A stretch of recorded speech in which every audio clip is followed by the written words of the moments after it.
This is 23 March session of the Hindu newspaper analysis, in which we will discuss mainly three issues.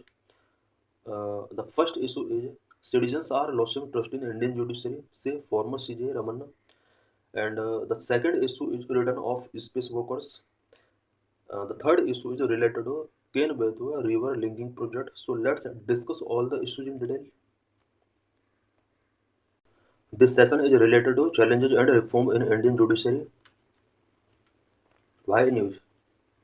Former Chief Justice of India N.V. Ramanna said that the faith of the people in judiciary is eroding. Farmer CGI NV. Raman ने कहा है कि judiciary में people का faith eroding हो रहा है last कुछ ईयर से. In recent times and average citizen is apprehensive about approaching court fearing the unknown. Recent time में इंडिया के सिटीजन कोर्ट तक अप्रोच करने में कहीं ना कहीं उन्हें अप्रीहेंसिव लगता है और उन्हें एक टाइप का फियर है कि उन्हें जस्टिस मिल भी पाएगा या नहीं मिल पाएगा. They have raised concern about delays, pendency, accessibility, deficient infrastructure, large vacancies, transparency of legal proceedings, the ill-equipped criminal justice system, increasing number of false cases, etc. Because Indian judiciary के before बहुत सारे concern है such as cases का जो hearing होता है उसमें बहुत ज़्यादा डिले होता है.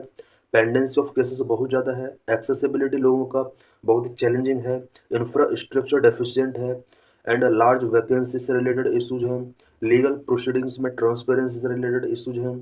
Criminal justice system ill equipped है and number of false cases अब जुडिशरी के अंदर इंक्रीज हो रहे हैं.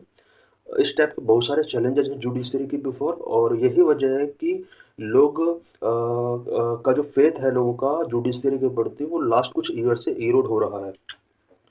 Justice Ramana said, highlighting the necessity of making the legal system more accessible to India's marginalized population. Justice Raman ने कहा है कि इंडियाज मार्जिनलाइज्ड पॉपुलेशन के लिए हमें लीगल सिस्टम तक असेसिबिलिटी को कंफर्ट करना होगा. He advocated the Indianisation of legal system, stressing the importance of administering justice in local language to enhance transparency. Justice Ramana ने कहा है कि इंडिया के लीगल सिस्टम को इंडियनाइजेशन इसमें करना होगा. साथ ही इन्होंने कहा है कि ट्रांसपेरेंसी को इन्हांस करने के लिए जस्टिस सिस्टम में लोकल लैंग्वेज को एडमिनिस्टर करना होगा. इट मीन्स यहाँ पर लोकल लैंग्वेज में हियरिंग्स होना चाहिए. The procedure and language of law make it very difficult for the clients to understand the court proceeding. Because law का जो प्रोसीजर है, लैंग्वेज है, क्लाइंट्स के लिए उसको अंडरस्टैंड करना बहुत ही डिफ़िकल्ट हो जाता है. साथ ही कोर्ट प्रोसीडिंग्स में जितने भी एक्शंस हैं उनका जो लैंग्वेज एंड प्रोसीजर है वो कॉमन पीपल के अंडरस्टैंडिंग के आउट है. From where judiciary draw its power. Judiciary अपना पावर कहाँ से ड्रॉ करती है? Judiciary draw its power from two fountains. Number one, public acceptance of the authority of the judiciary. Judiciary को जो पहला पावर मिलता है वो जुडिशरी के प्रति पब्लिक एक्सेप्टेंस से मिलता है. Number two, the integrity of judiciary. दूसरा इसका जो पावर है तो जुडिशरी की इंटीग्रिटी अपने आप में यही एक पावर है. What are judicial ethics? Judicial ethics क्या क्या है जजेस के लिए या फिर जुडिशरी से रिलेटेड अदर पीपल के लिए? The restatement of values of judicial life. It is the primary code of ethics governing judicial behaviour adopted by the supreme court on May 7, 1997.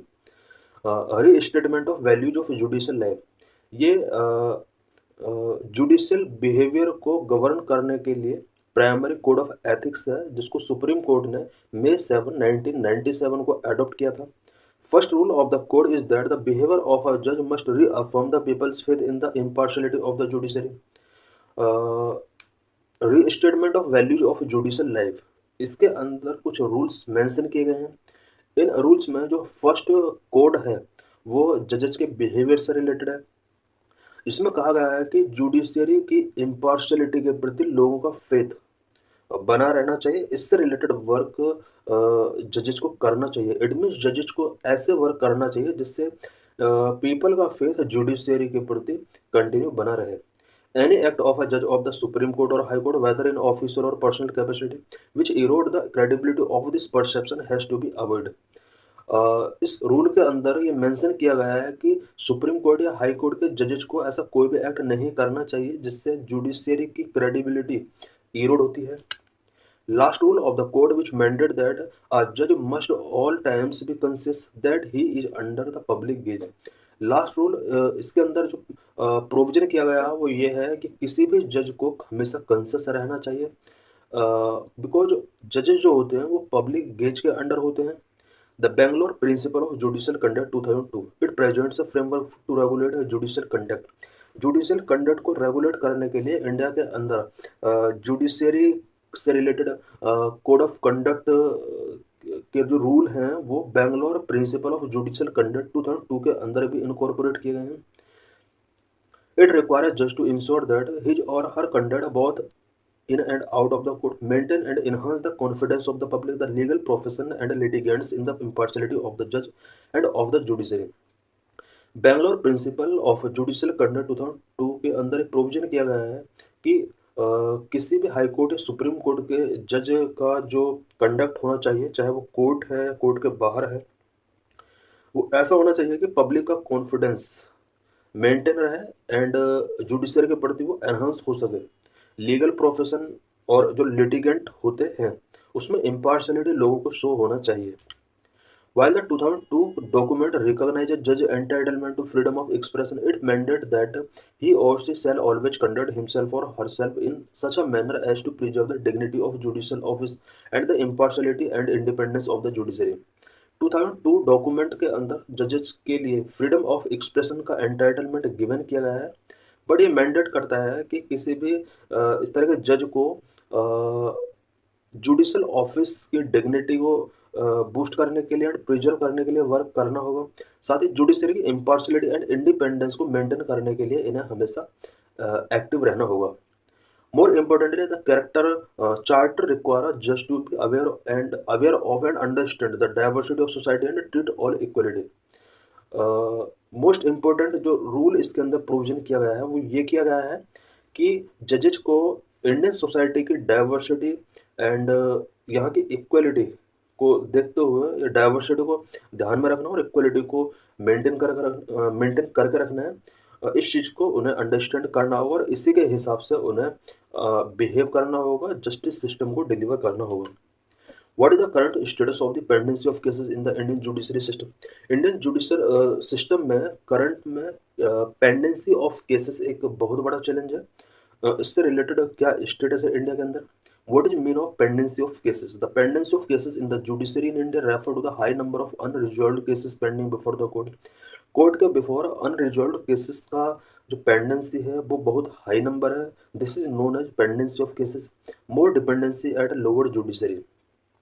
Dependency सबसे ज़्यादा यहाँ पर लोअर जुडिशरी के अंदर है, बिकॉज लोग हाई कोर्ट या सुप्रीम कोर्ट तक पहुँच नहीं पाते हैं या अपील करने का जो प्रोसेस है वो पहले लोअर जुडिशरी के अंदर होता है। The problem of pendency of cases is acute at the lower level of the judiciary where the majority of cases are filed and where the shortage of judges is most severe।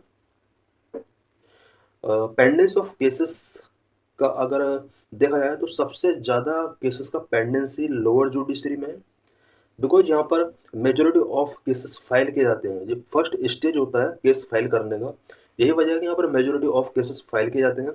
And दूसरा जो reason है वो यहाँ पर यह है कि यहाँ पर जजेस का बहुत ज़्यादा शॉर्टेज है। In many state the number of pendency of cases is significantly higher than the national average. India में कुछ स्टेट ऐसे हैं जहाँ पर number of pendency of cases उस स्टेट के अंदर नेशनल एवरेज से भी हायर है। For example in Bihar there are over 5 million pending cases while in UP over 6 million pending cases. Bihar में अबाउट 5 मिलियन अबाउट 50 लाख के आसपास यहाँ पर केसेस का पेंडेंसी है। वहीं यूपी के अंदर इससे भी ज़्यादा about 6 million, it mean 60 lakh के आसपास यहाँ पर केसेस का पेंडेंसी है। Tribunals and special courts such as fast track court and family court, which were set up to ensure speedy disposal of cases, also witness high pendency of cases। India के अंदर कुछ tribunal and special court establish की गई हैं, such as fast track court India के अंदर establish किया गया। फास्ट ट्रैक कोर्ट इंडिया के अंदर रनिंग में है। ये कोड इसलिए बनाया गया था so that pendency of cases and vacancies को इससे रिलेटेड जो प्रॉब्लम है उसको सॉल्व किया सके and speedy disposal of cases को इंश्योर किया सके। But speedy justice in court के अंदर नहीं शो हो रहा है। At the end of 2020 21,259 cases were pending before the National Company Law Tribunal. National company law tribunal के बिफोर भी अबाउट 21,259 केसेस 2020 तक पेंडिंग थे। Courts pendency of cases, supreme court के अंदर देखा जाए तो अबाउट 71,411 केसेस की पेंडेंसी है। हाई कोर्ट के अंदर अबाउट 6 मिलियन केसेस पेंडिंग हैं। ये ओवरऑल इंडिया का डाटा है। 6 मिलियन अभी हमने ओनली यूपी के अंदर पढ़ा है कि यूपी में ओवरऑल केसेस का जो पेंडेंसी है वो 6 मिलियन के आसपास है। बात अगर ऑल इंडिया का हाई कोर्ट की बात की जाए तो हाई कोर्ट के अंदर ओनली 6 मिलियन यहाँ पर केसेस पेंडिंग है। लोअर कोर्ट के अंदर अबाउट 41 मिलियन केसेस के आसपास पेंडेंसी है।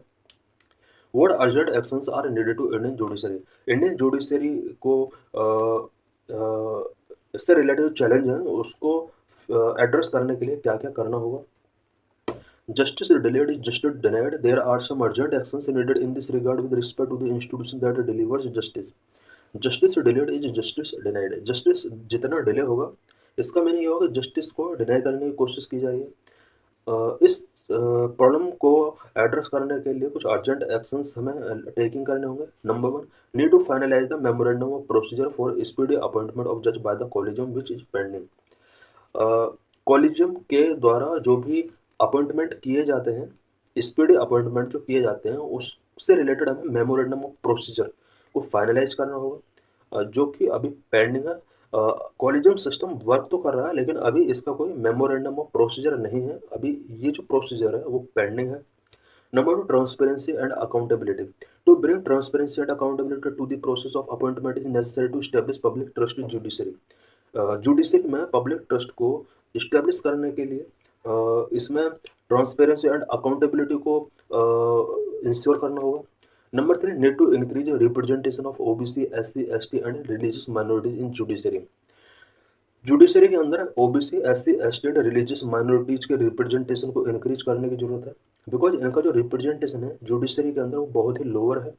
Currently, reservation of OBC, SC, ST and religious minorities is less than 25% in the higher judiciary and women constitute less than 15%. Currently, higher judiciary में SC, ST, OBC and religious minorities का जो representation है वो 25% से भी less है।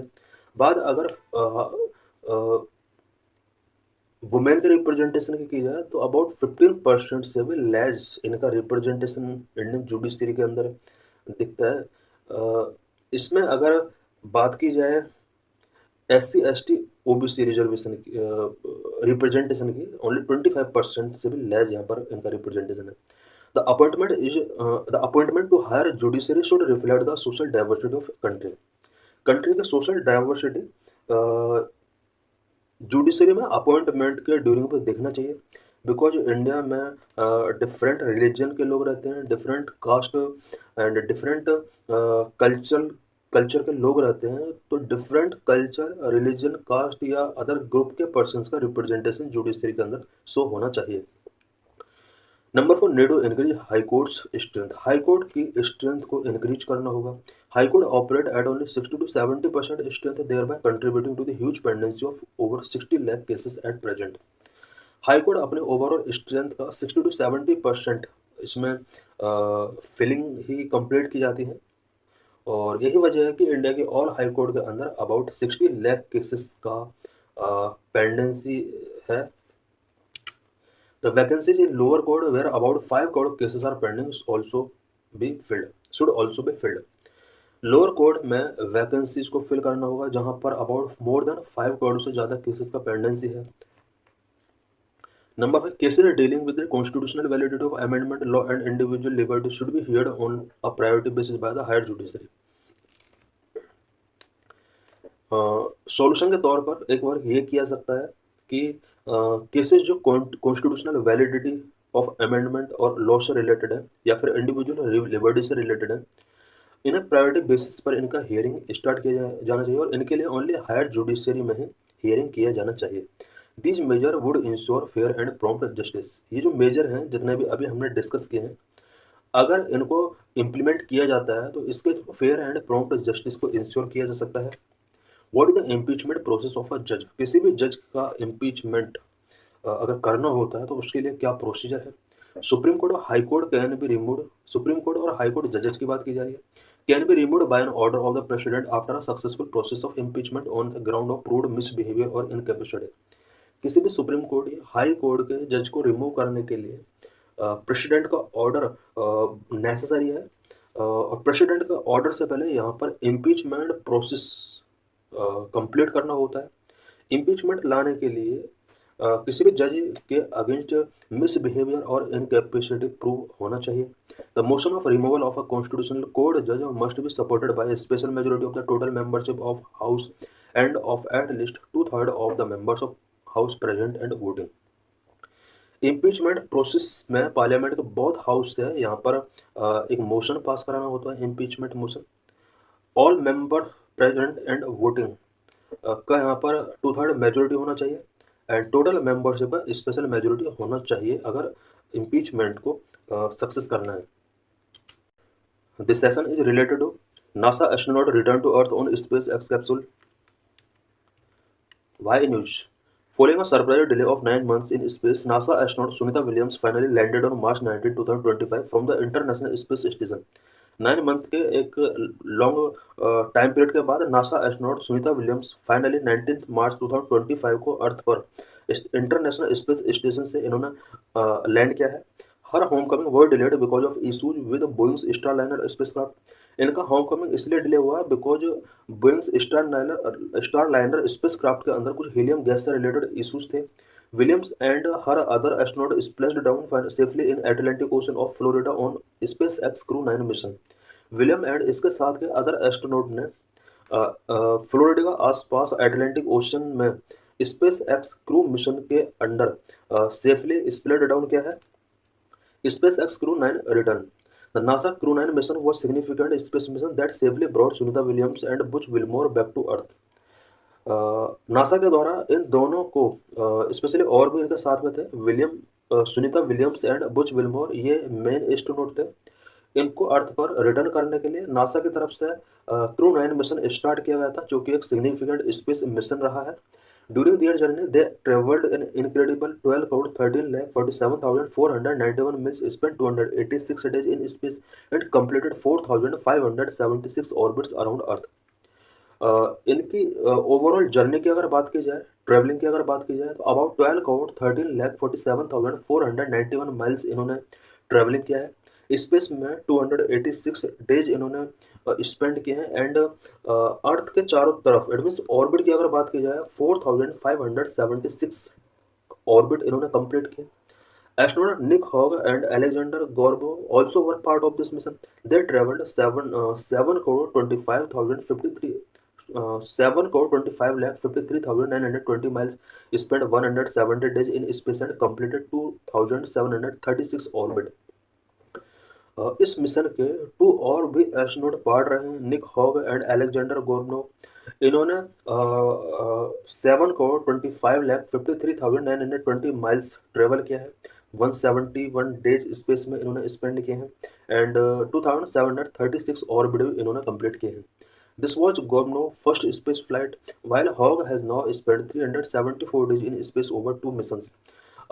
गॉर्नो का ये फर्स्ट स्पेस फ्लाइट था, जबकि हॉग ने 2 मिशंस में लगभग 374 डेज स्पेंड कर लिए हैं। Sunita Williams has now logged 608 days in space across 3 flight and Wilmore has spent 464 day in space over 3 missions. Sunita Williams का ये थर्ड फ्लाइट मिशन था, स्पेस मिशन, जिसमें अबाउट इन्होंने अभी तक 608 डेज स्पेस में इन्होंने अब कंप्लीट कर लिए हैं।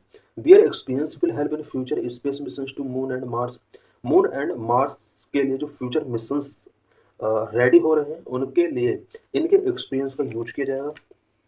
Wilmore and Williams 286 days still exceed the usual 6-month ISS rotation, but rank only 6th among US record for single mission duration. Single mission duration के लिए ये रूल है कि ISS पर 6 मंथ का ही मिशन हो सकता है, बट ये जो मिशन रहा है इसने 286 डे के साथ इस रिकॉर्ड को ब्रेक किया है। Frank Rubio hold the top spot at 371 days in 2023, while the world record remains with Russell cosmonaut Valery Polyakov, who spent 437 consecutive days aboard the Mir station. 2023 में फ्रैंक रूबियो ने भी ISS पर लगभग 371 days spend किए थे।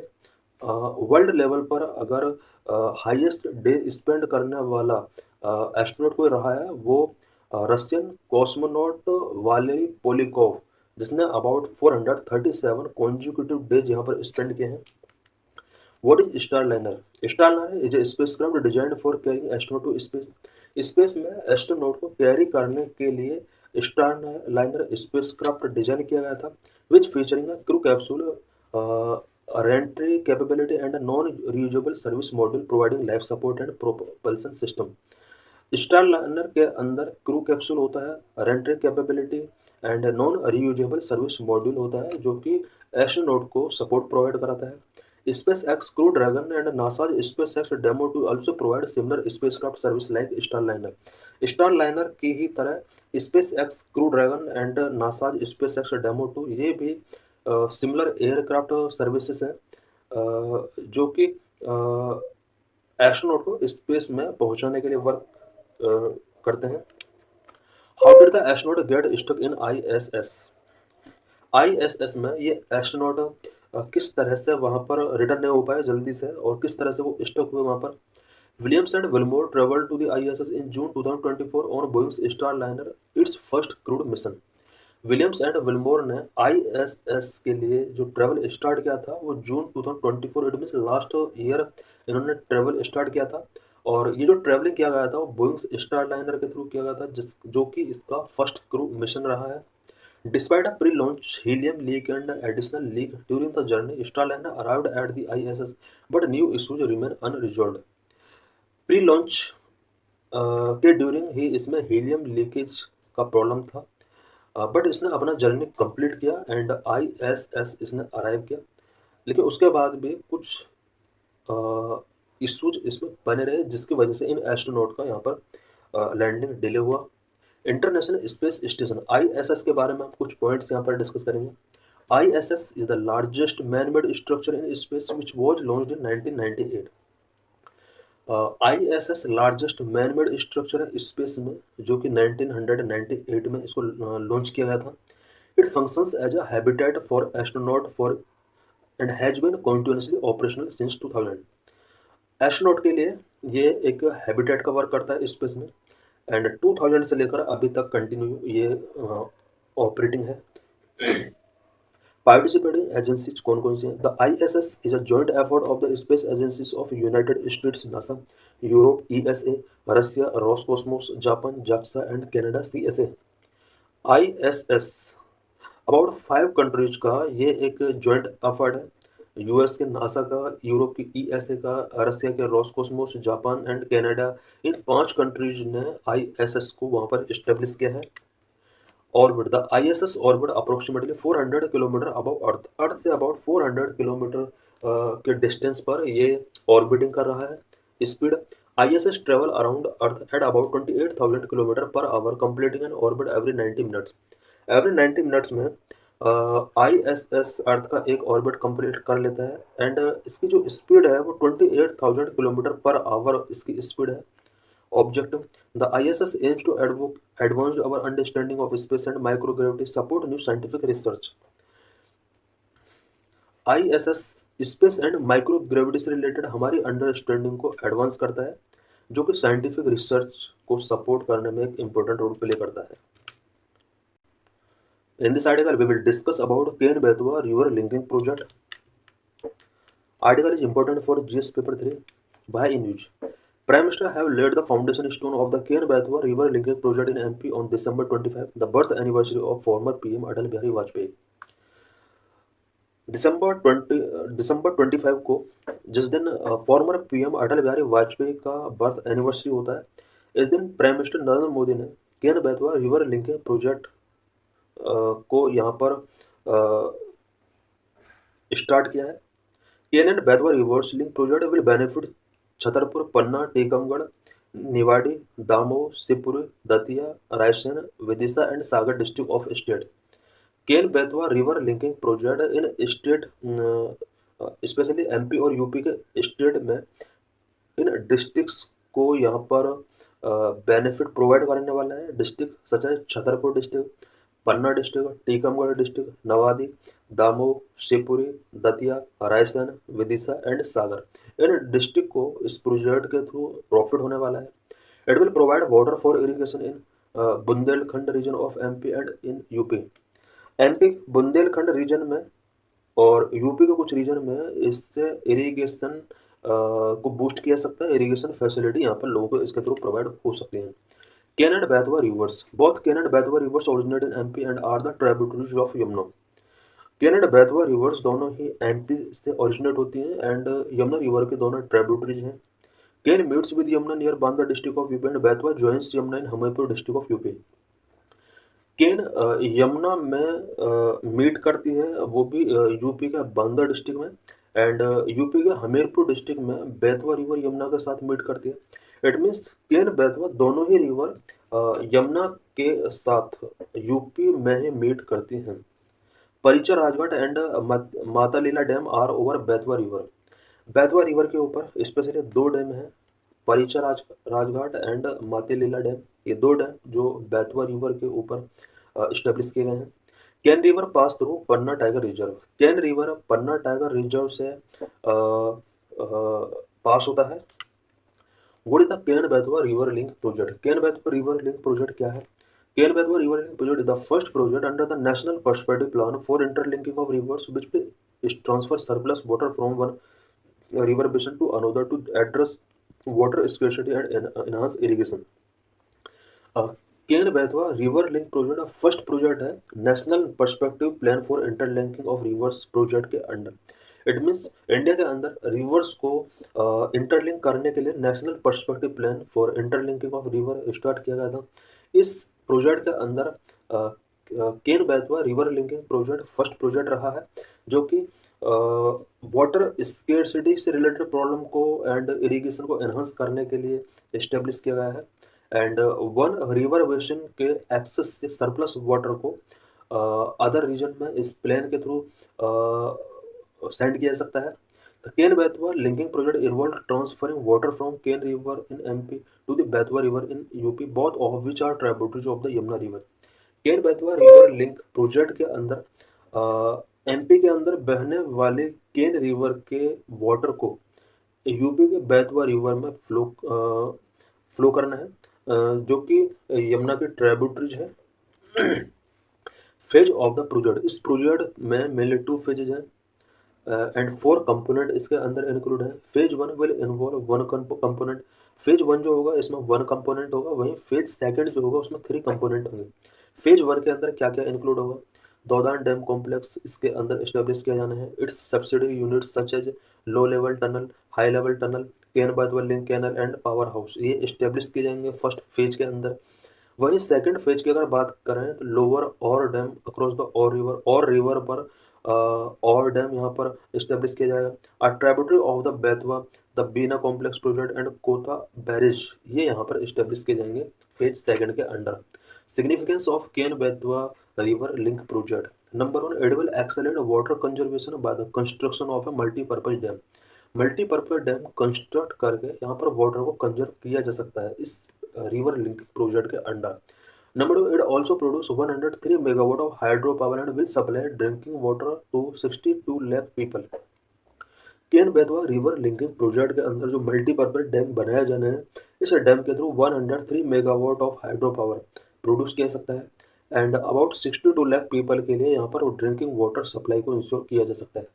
Number 3, the linking canal will flow through Chhatarpur, Tikamgarh and Jhansi district, expected to irrigate 6.3 lakh hectares of land every year. इस river linking project के through Chhatarpur, Tikamgarh and Jhansi district के अंदर